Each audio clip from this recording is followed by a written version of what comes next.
Okay, I'm going to get started. Thank you for joining me in the first session of the day. We're almost through it, day 3. So thank you for selecting this session. I think we'll have a good time and learn a lot. We're going to talk about chatbots today.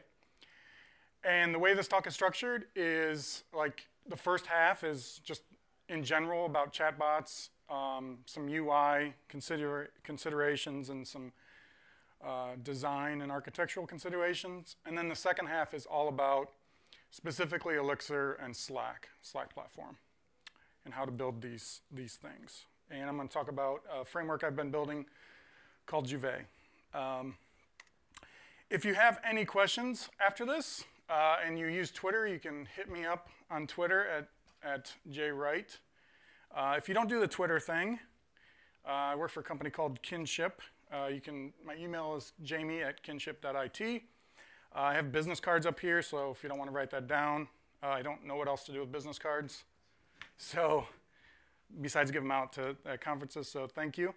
And I have t-shirts. If you guys want a cool Rocket t-shirt, if you don't have enough t-shirts or stickers, they're up here as well. So help yourself.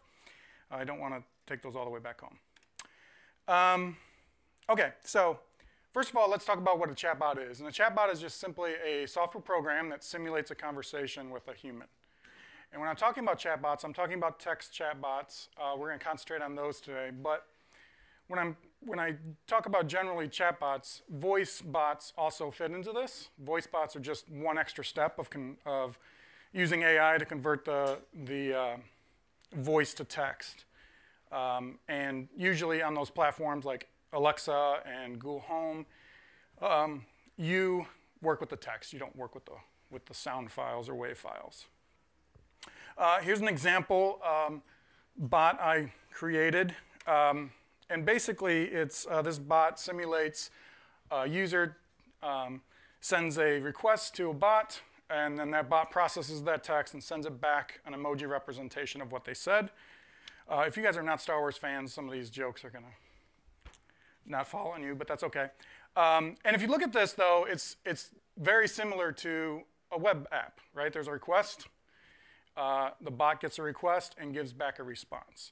It's just how we work with that request and process that request that's a little bit different in the bot world. But bots are not new. In 1950, this is Alan Turing. He's a real person, not a bot. And besides almost single-handedly, stopping World War II earlier and saving hundreds of thousands of lives, he also did another thing called the Turing test that we probably have all heard about. And the Turing test was just simply a test to see if humans could decipher if they were talking to a human or a computer or a machine. And based on his work in 1965, another man by the name of Joseph Weizenbaum at MIT created what is widely known as the first chatbot, Eliza. And Eliza mimicked a psychotherapist. You would give it your symptoms and it would try to diagnose you. It was widely based on the work of Alan Turing. Then let's fast forward to 1995. Now, a lot of things happened between 1965 and 1995, namely the invention of IRC, which gave way to chat rooms, which are humans talking to other humans over chat. But then some really important work started happening. Does anybody know what this is? This is Microsoft Bob, which sat on top of Windows 3, and it had this little dog in the corner called Rover. You might remember him from such operating systems as Windows XP. But it started getting into a little bit of AI and trying to predict what you were trying to do, which led to this atrocious thing, Clippy, which we all tried to uninstall when we got Microsoft Office. And then in 2000, a company by the name of ActiveBuddy created this chatbot called SmarterChild. And SmarterChild sat inside of AOL Instant Messenger and MSN Messenger, and it was hugely popular. It processed billions and billions of messages. You could basically do what you can with Siri now. You could ask for news and weather and sports teams. And this ActiveBuddy became hugely popular. SmarterChild was sold to Microsoft sometime after this. But ActiveBuddy started doing chatbots for other companies and brands. And they created this thing Does anybody know what this thing is? This is the googly Minotaur, and it sat inside the website for Radiohead. And you could ask it things like discography information and tour information and band information, and it would answer you. So if you need another example of Radiohead always being before their time, here's another example. And it's cool that it was called Googly, where you ask it questions before Google existed. The company, not the actual word. And then after that, in 2007, does anybody know what this is? This is the first version of Siri. Siri was an application before Microsoft bought it and put it in their operating systems, but it was just an app. You could text and talk to it, and sadly, it could pretty much do what it can do today. And then that leads us to today, where we have a plethora of platforms and tooling to create kind of our own chatbots. But why should we care? Why should we care as developers? Well, there's a lot of hype a couple years ago. Chatbots are going to take over. Nobody's going to create web apps anymore or mobile apps. Obviously, that didn't happen. But chatbots are valuable because they can extend your service to more use cases and more instances where users can interact with your service. How many people in here have like 15 apps or more installed on their phone? Yeah. How many people use like 3 of those apps? Turns out normal people do this as well, not just developers. And the top 3 apps, the top native app on iOS is Messages. And the top 3 apps besides that are Facebook owns 2 of them, Facebook and Facebook Messenger, and Google owns a 3rd one, which is YouTube. But top 2 out of the 4 apps are messaging apps. And the reasons for that is it's just a text box, so people are familiar with it. They type some text in, they get a response back. And there's less barriers. They already have these installed. They already want to talk to their friends over Facebook Messenger sometimes, or their coworkers over Slack. So they already have these apps installed. So they don't need to install these apps for other services or different situations. One company that has figured this out is Uber. Uber has, of course, an iOS and an Android app. They even have Windows Phone and BlackBerry apps for some reason. You can get an Uber over SMS or Slack or Facebook Messenger or HipChat, rest in peace. HipChat no longer exists, but you can do that. And their motto is be where the users are. So that's why I think we should care. We can extend our services to additional users and additional use cases. Cool? So I've convinced you all that chatbots are cool and they should be built. So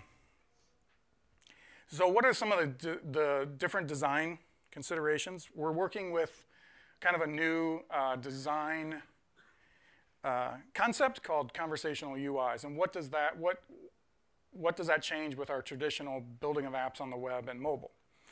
Well, no longer do we, not no longer, but when we're building with chatbots, we don't grab a pen and a Sharpie and some paper and draw out our screens and show how a user can get from this screen to this screen and transition. Now, it's really important when you start building your chatbot to do something like this, a flowchart. And what's really important is copy and how you push your users along to different endpoints in your service. So here's an example of like scheduling a meeting. So say your user says, can you schedule a meeting for tomorrow with Jim and Tim? And this bot has access to your contacts and notices that you have 2 Jims in your contact list, and so it needs to handle that situation. It also needs to handle a situation of what happens if Jim is not in your contact list. How does the user get back to that? So there's so many different endpoints that you need to consider, and you want to think of this up front as much as you can. It's hard to, in today's tooling, to kind of change and add these kind of endpoints without totally thinking through a lot of your workflow. And admittedly, chatbots kind of suck at this right now. Chatbots I've built, chatbots that are out there, and this is why I think people don't use chatbots as much right now, is because it's very static. So it's very command driven. It's not very conversational driven. So let's say you have a meeting scheduler bot, and it requires your user to say, hey, I want to schedule a meeting. Bot says, great. With whom? You say, with Tim. And then it says, got it. When do you want to do that? You say, tomorrow at 2. And boom, it says, done. I've scheduled it. And then you say, well, actually, I want them to change it till 3. And then your bot says, this is what I found on the web for you for tomorrow at 3. Or it doesn't understand the context of the thing that you just asked it for. Siri is very known to do this. When it doesn't understand something, that's the default thing. It just goes to the web. Instead, there's this concept called random access navigation. I didn't come up with this. Some friends of mine at a company called Assist also builds chatbots for companies. They built things for chatbots for 1-800-Flowers and Sephora, a bunch of bots. And they came up with this idea of random access navigation. And it goes like this. You want your bot to be able to mimic speaking to a human as much as possible. So as humans, we don't say, hey, can I schedule a meeting? And then they wait for a response, and then they do another command. They want to say something like, hey, I want to schedule a meeting with Tim for tomorrow at 2, and your bot should be able to handle this. And the way it handles it is it knows about the parameters there. So to schedule a meeting, you need to know what it's about, with it, where it is maybe, and with whom. And your bot should just detect those parameters and say, oh, I got it. I know everything I need to know about the meeting. And then it should hold that in context so that you can actually change it without going through a whole nother flow of updating a meeting. So in short, random access navigation should detect the parameters that it needs, ask you for parameters that it's missing, and then hold that state in context. When I talk about Juvet, this is the goal. It's not yet implemented, but I want to make this easy to do. Also, I'd like your help to make that as easy to do. We'll get to that. So what are some design challenges around conversational UI? One is discoverability. So in a text box, we don't have additional context that a user can use to know what to do. We don't have UI hints, or we can't control the platform. So we need to do this through text. One way to do this is what I call training wheels. So if you ask your user a question or give them some suggestion, you can add these training wheels, for example. And this is an example where I say you can reply with yes or no. So this may be the first time the user's interacting with my bot. And then, so I want to give them training wheels on how to answer, what's the right way to answer so they have a good first experience. And then you can start taking these training wheels off as your user starts using your bot. And then once they perform some action, you should think about, okay, what is the thing that they want to do next? Because there's no other way for them to discover that. So you can say, okay, I schedule a meeting. They may want to cancel or reschedule that meeting. Let me tell them how they can do that. So discoverability is you have to think of that differently with bots, with conversational UIs. Validation can also be a problem. We don't have little squiggly lines, or we can't shake the screen to know that the user messed up. We don't have date time inputs in some cases, so they have free-form text. So and users, especially developers, are going to try to break your bot, and they're going to break it. And you need to be able to handle that. When you come up with an answer that you can't handle, you should do 3 things. One, you should say, hey, I got your response. Like, this isn't like a 500 error, quote unquote. This is like a 422. Like, I don't understand it. So you need to tell them, hey, I got your response. I didn't break. The next thing you should do is tell them how they can fix it. And then the third thing you should do is say, is repeat the question, because they've already forgotten what you've asked them. Nobody scrolls back through the conversation and tries to find out what they just said. So those are the 3 things you should do when you validate. Selection can be a problem. A lot of platforms are fixing this by, like Facebook and Slack, by adding HTML elements with text. So you can have web form elements on your responses and stuff. So you can have drop-down lists. But still, in a chatbot world, you shouldn't give them every option under the sun to select. Assist, which I talked about earlier, on their 1-800-Flowers chatbot, they don't give you all 300 available options. If you want to order flowers, they give you like the top 3, or the most popular. But when you're dealing with text, one way you can have a user get to selection is you reduce the number of selections that they can have by kind of honing in on what you can do. So in this case, I can say, hey, where do you want to meet? Do you want to meet at a coffee shop, restaurant, or local bar? They choose coffee shop, and then you give them the top 2 or 3 selections, or maybe it's the closest, or maybe it's where you've been before. So whatever you come up with to handle that, do that. Don't give them a million different selections. Okay, some best practices I found building bots. Please, this is a really big pet peeve of mine, also others. Try to keep your bot gender neutral. Try not to give it gender-specific names or refer to it as a he or she. Refer to it as it. And this is the safe way to go. You're not going to ostracize a bunch of people. Like Alexa is a female name and a female voice, and it does things for you. Let's try to steer away from that in our industry and go with a gender neutral. It's much easier to do. Also, turns out the Turing test is very hard to implement.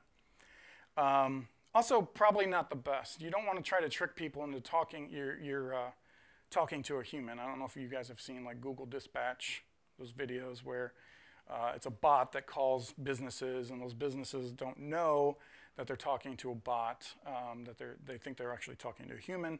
They've since changed some things so that they announce, hey, I'm a bot, first of all. But the beer test, I didn't come up with this. Somebody came up with this. And the beer test kind of goes like this. Your bot is going to screw up. People are going to screw up your bot. And when they do screw that up, you don't want to, you want to make it have a personality that, oh, I screwed up. And the reason it's called beer test is it might be similar to like maybe you have a buddy that goes to the bar one too many times and has one too many drinks, but your buddy, your friend, he or she is nice about it, and they're respectful about it, and that's what your bot wants to mimic. Is kind of it's going to screw up and just have the personality of, hey, I goofed up, and let's be friends still.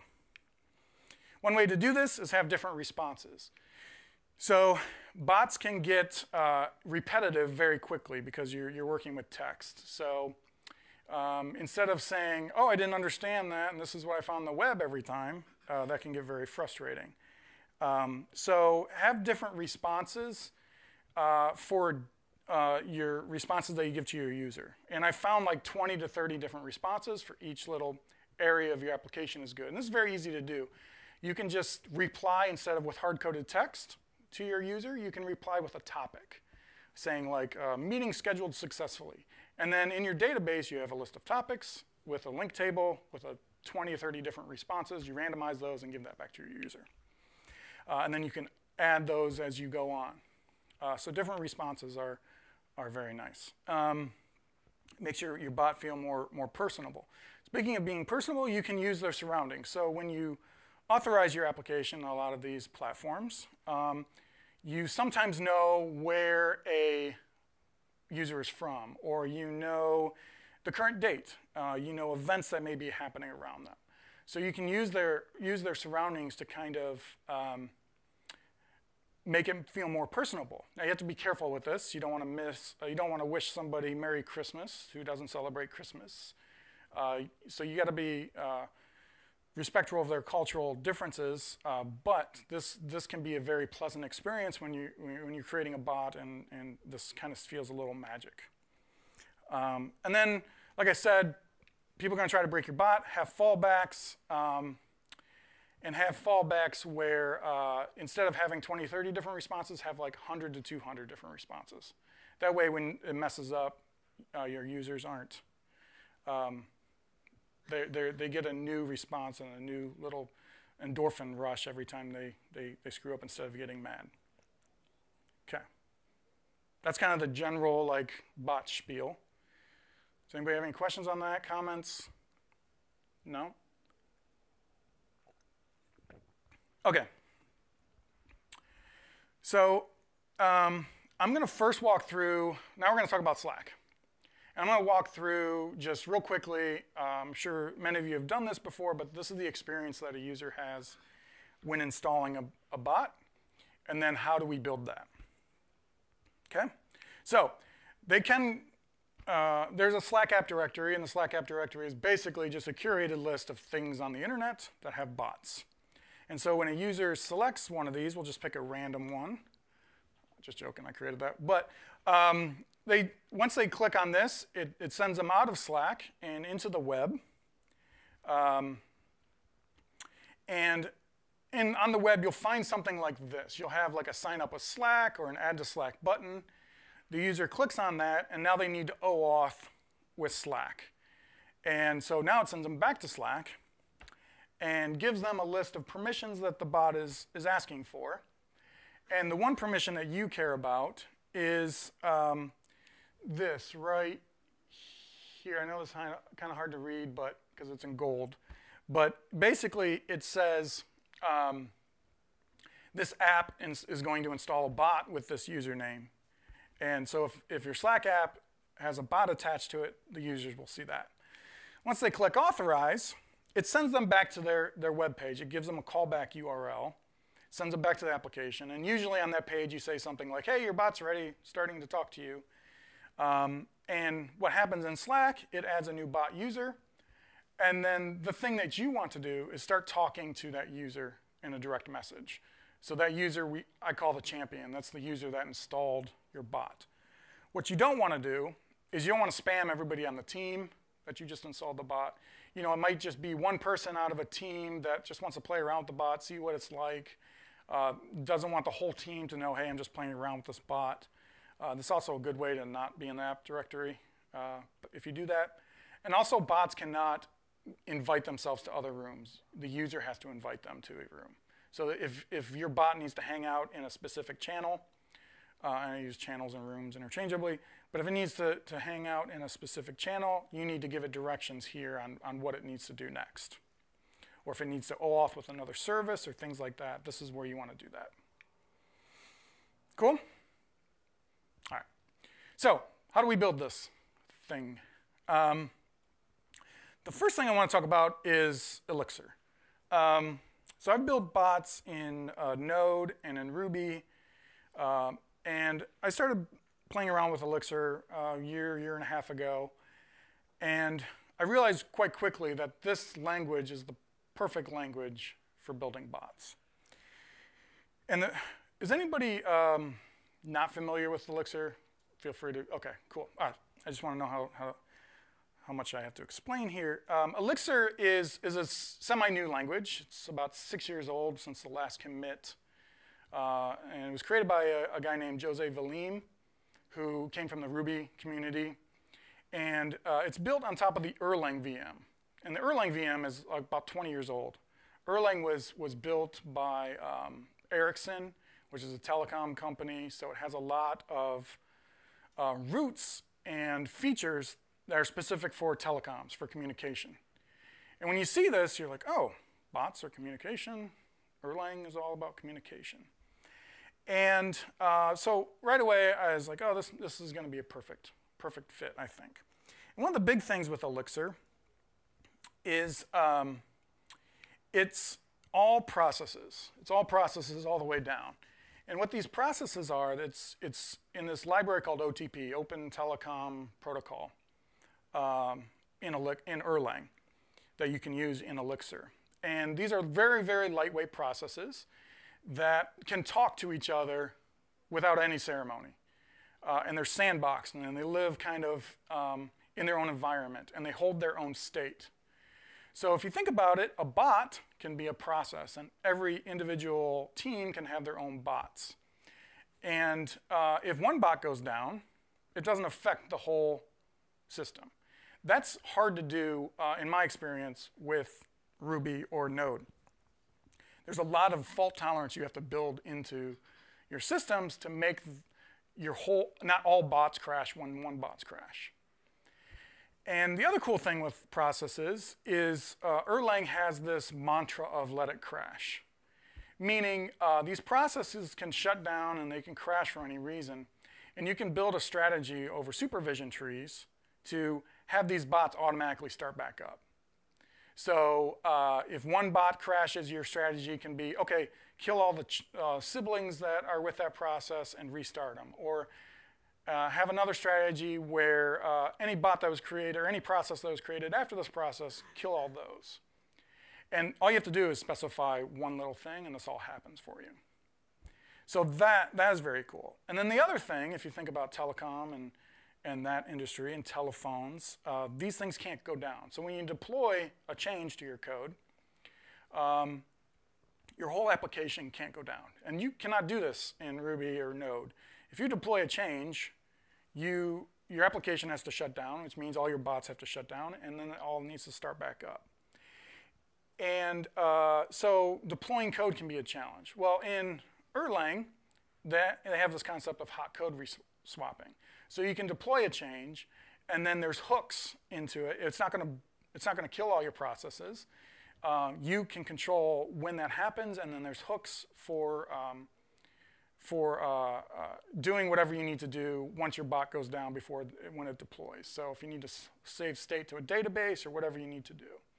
So that's really cool. And it also depends where you host this. If you host your Elixir on Heroku, for example, Heroku kills the app anyway. So this feature is not available like on Heroku. So you have to kind of build this into your deployment process. And then the other thing that I love coming from the Ruby world is that Elixir is extremely, extremely fast. The runtime loads up extremely fast. The frameworks load up extremely fast. Tests run in microseconds. So it's very, very fast. That was my little effect. Okay. So does anybody have any questions on Elixir? Or any questions on what I said about Elixir? Okay. So let's talk about how we build these. The first thing you're going to want to do is create the Slack app. So if you go to api.slack.com/apps, you'll be presented with a form that you can fill out. Now this doesn't mean that it's going to go in the Slack app directory. This just means that out of this you're going to get a client ID and a client secret for your application. One of the parts that, the first part we're going to do is authenticate. And we're going to use Phoenix. Phoenix is a MVC framework. It's the Rails to Ruby. This is the web framework for Elixir. And so I'm going to show you how to build this authentication in Phoenix, because you need a web interface. You need a callback destination on the web for Slack apps to be installed. And so we're going to use Phoenix for that. Eventually, this will be rolled into Juvet and kind of automatic. But for right now, you need a Phoenix app that sits on top of your bot. One of the things that you need, and then I would also suggest that you create a different app for each environment. So create a development app and a production app. And the reason for that is because you can revoke tokens and revoke users, and you want to keep your production users and your test users separate. So the first thing I do is create a development Slack app. This part right here, this redirect URI, is important. This is where Slack sends your user after they click that authorize button. And then they give, and this location, they give you a blob of JSON. And this JSON holds information like who the user is that installed it, what the bot information is, things like that. And we'll get into that. Obviously, in development, you can't put localhost 4000 there. So you can use, if you guys have OAuth with other platforms like Facebook or Google or Twitter, this may be familiar to you. But you can use a tool like ngrok. And ngrok, there's a bunch of other ones like local tunnel. I love ngrok. But this gives you like a URL on the web, so it'll be like your subdomain.ngrok.io, and you say, hey, at that subdomain, point it to port 5000 or whatever your port is that you're running locally. And then you put this URL in that Slack app. So it might be mybot.ngrok.io.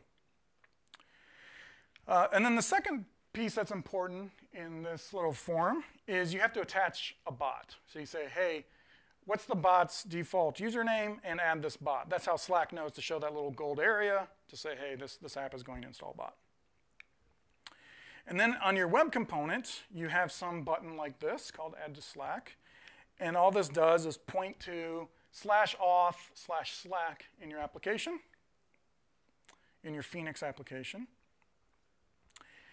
And we're going to use uberauth to OAuth. Uberauth is a hex package, like a Ruby gem package or an NPM package that you can use with, it's kind of the most popular OAuth library in the Elixir land. And so you add the dependency, uberauth here, and you add some configuration. So you say, hey, I'm going to use the Slack provider, and here are some scopes. Now, if you have a bot attached to your application, you need at least the bot scope. These are the scopes that your application is going to request from Slack. And also I use the identify scope a lot because once a user signs up, you may want to also have them sign in with Slack, and you need this identify scopes. If you go to the documentation for Slack, there's up-teen number of scopes that are really well defined on what the users can do. Like if you want to read email, the user's email, that's an additional scope. And Slack will notify the user, hey, this app is going to read your email. Are you cool with that? So obviously, the more scopes you use, the less likely your users are going to trust your app, so use those sparingly. And then also when you created your Slack app, you're going to get these two things from Slack. You're going to get a Slack client ID and a client secret. This is just standard OAuth stuff. Please don't hard code those in your application and your source code. Please put them in environment variables like I do here. And so you just need to specify those. Then you need to add two routes to your Phoenix application. One, to get the actual application to have uberauth handle the request phase. And then this callback route, which gets called when Slack gives you back the information that it received from OAuthing, from authorizing. For the first route, the request one, you really don't have to do anything. You can just put this in there, and uberauth kind of handles that situation. They handle it right here with this callback URL. So you don't really need to do anything. For the callback phase, you need a callback action in your controller. Now, the other cool thing with Elixir is Elixir has pattern matching. And what pattern matching allows you to do is allows you to specify two of the same functions here with a map or an object in JavaScript or a dictionary. So they both have dictionary as parameters. The first one, though, is when the OAuth fails. So if a user clicks the cancel button or if something on Slack side fails, it'll call that first method. And you don't really need to do anything. Here we're just saying, hey, it's failed to authenticate and redirecting back to the index. In the second one, this is the successful one. And all the JSON that comes back is put into this auth variable here. And then I'm going to talk about that start bot line in a bit. But this is where the JSON is that Slack gives you back. And this is an example. This is an example of what you get back from Slack. So some of the important things that you want to take note of and store is the user ID. You're going to need that. And this is Slack's internal user ID for that user. This is the champion's user ID. You probably may want to store the team ID. This is the workspace ID from Slack. And then you want to store the bot information. So this is the actual, a bot in Slack is just like a normal user. It just has a different user ID. So you want to store that access token, and you want to store that bot user ID. Okay, that's how you authenticate with Slack. It's just basic OAuth authentication. That stuff I kind of went through is in kind of the uberauth documentation as well. So now we're going to talk about Juvet. Does anybody know where this name came from? I asked this and nobody knows, so it's cool. It's very, very opaque. And has anybody seen the movie Ex Machina? Yes. So if you haven't seen it, it's about basically a millionaire computer scientist that creates a bot, a human-like bot called Ava. And I think it's a reporter, or somebody comes to their house to interact with this bot. Or no, it's a student, it's another computer science student. And so the whole movie is set inside this millionaire's house in the woods. That place where they shot that is an actual house. I think it's in Sweden, maybe, perhaps. Netherlands, somewhere with woods. But that's a real house, and the name of that house is Juvet. And it's actually a hotel you can visit, so that's where this comes from. So that's what this framework is called for now until I get sued for using the name. But that's why it's called that. I told you it was a reach. Okay. So the first thing you want to do is start the bot. So you need Juvet to do that. And so you add a dependency down there. And Juvet itself, it has a whole lot of processes, not a whole lot, but a few processes that need to start up. So in the application, you also say, hey, this is an application that needs to start some processes, so you put Juvet there in your mix config. Right there and right there. Then you need right now you just need a tiny bit of configuration. This may go away, but there's also going to be other configuration as well. But basically, you config what the module is of your bot. So here I'm just using my bot. And you define this module just like this. You just say, hey, here's my module bot, and this use method just basically brings in a whole bunch of methods that you can use within this module. And we're going to get into those methods in a bit. And when you start your application up, Juvet starts some processes. In Elixir, you can inspect these processes by using the observer. So you go into IEX, which is the interactive Elixir terminal, and you say :observer.start, and it'll bring this up. And Juvet starts kind of the supervision tree, where it has a connection factory supervisor and a bot factory supervisor, and then this pub sub module. And then these supervisors have kind of these bot factories and bot supervisors and connection factory and connection supervisor. The idea is that the bots can be singular. So if you want to use the same bot that's on Slack as you do on Amazon Alexa or Facebook Messenger, you will be able to do that. So you may have one bot in your bot factory, but you may have multiple connections for that bot in this other supervision tree.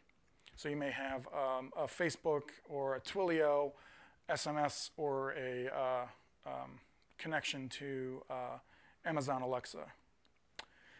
So that's what it looks like when it starts up. And then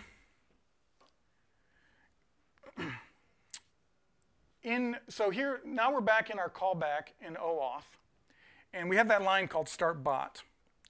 Well, that start bot can be replaced with this line of juvet.connectionfactory.connect, and you specify the provider. So auth.provider in this case is going to hold the atom of Slack, or the string of Slack, and then you give it some state. And in this case, we really care about the bot access token, so we're going to pass that access token there. Once you do that, what happens behind the scenes, Juvet kind of starts the real-time messaging API with Slack. So if you go to Slack and go to api.slack.com/RTM, you'll read about this API that's available.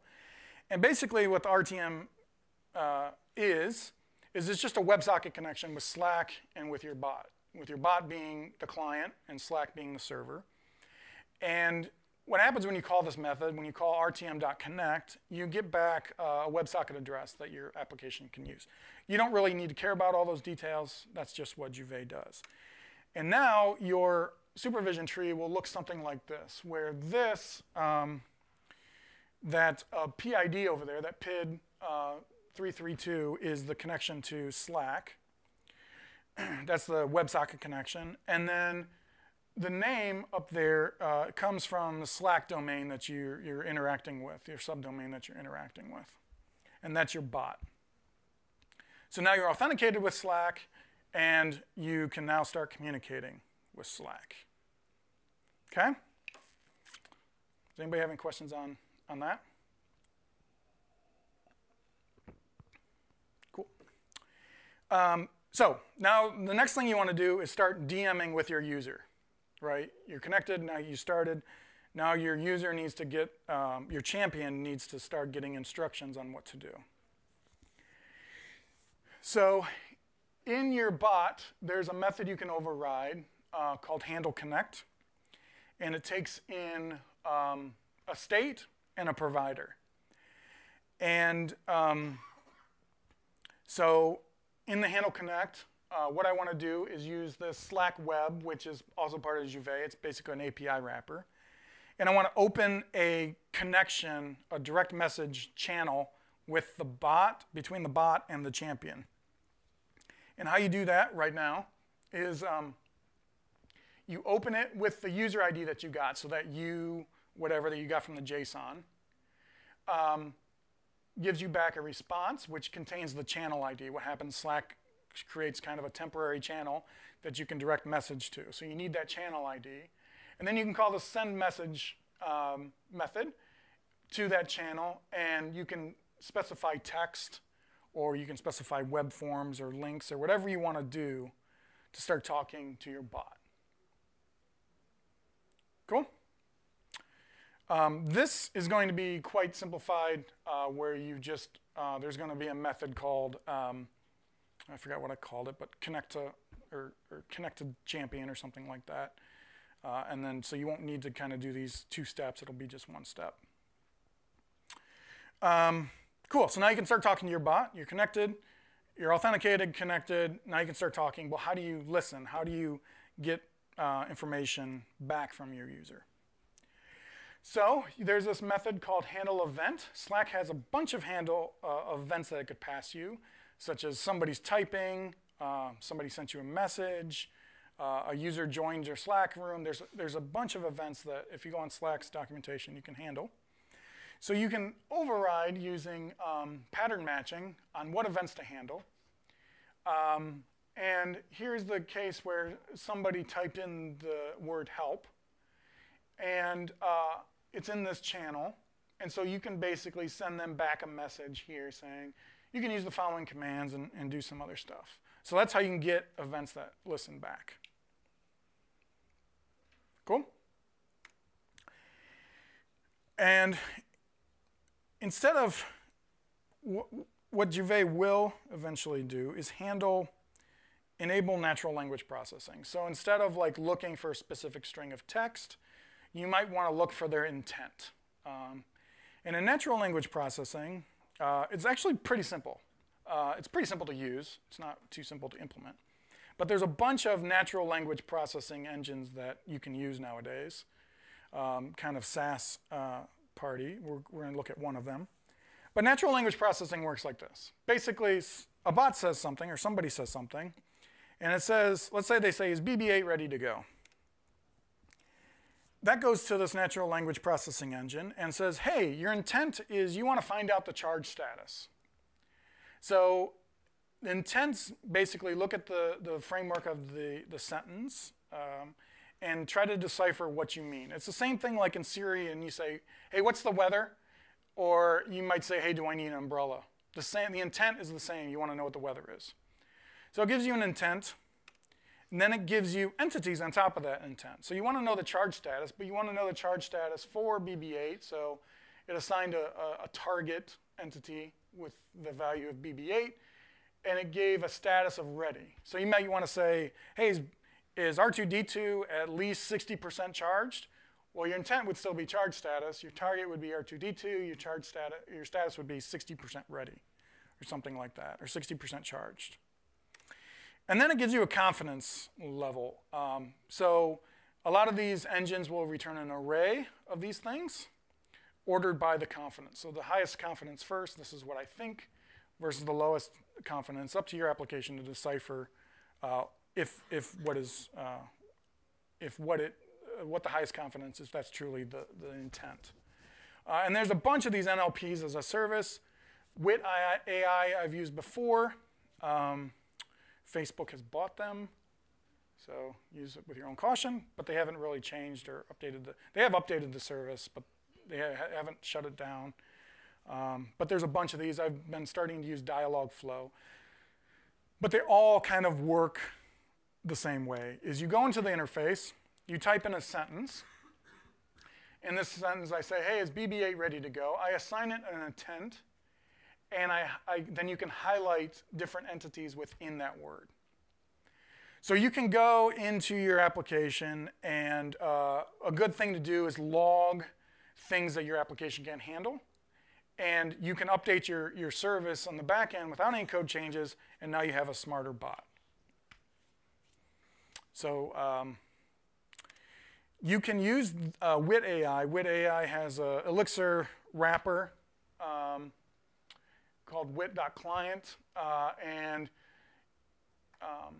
it'll give you the body of that thing, and it'll give you a JSON thing like this. It gives you the text, the intent, entities, status, confidence, and it gives you an array of those. So that's how you can use intents within your application. Okay, so Juvet, I want to talk a little bit about the roadmap. Right now, I'm just working on building out Slack API wrappers to handle a bunch of other different scenarios. Then the first thing I want to do is build out conversation support. So an easy way for the application to kind of go from endpoint to endpoint based on if a user said no or yes, go to this branch, no, go to this branch. I've built something similar to this called Dialog in Ruby as a Ruby gem. And I like the structure of that, where it's just basically blocks, and then these blocks can have inner blocks. So you can support conversations. And I also want to include NLP processing in there, so you can say process intents rather than strings or regex or whatever.